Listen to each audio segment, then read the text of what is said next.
helloនេះការទៅពាំងបញ្ជូសបរីលើបានមកដល់ហើយនោះពីអ្នកយាយអូនេះសិទ្ធិការស្អាតការចម្រុះវាទាំងអស់ការធប់ម៉ូដធប់បែប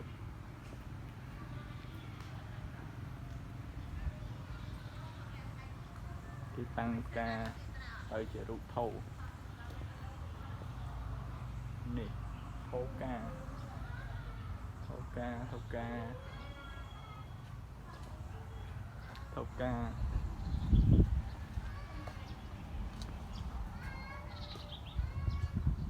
ខាងក្រោយនោះគឺ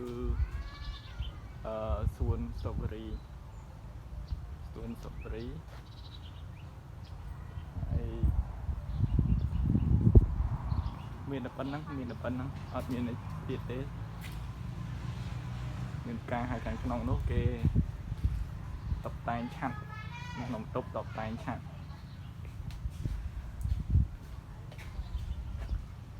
ហើយនឹងសិទ្ធិការទីនេះការទាំងអស់សម្រាប់អ្នកស្រឡាញ់ផ្កាមកទីនេះមានផ្កាមានស្ទ្រូប៊េរីប៉ុន្តែគេដាក់កញ្ចក់បន្ទប់កញ្ចក់ហើយពាក់ព័ន្ធទៅនឹងពាំងបញ្ជូតែនៅចការមួយទៀតពីអ្នកយាយតែងទឹកពាំងបញ្ជូ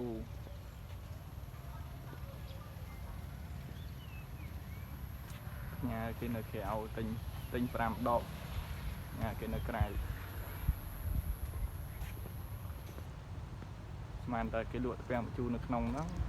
មិនដឹងគេទិញយកមកពីណាយកមកដាក់លក់មិនដឹងគេទិញមកពីណាយកមកដាក់លក់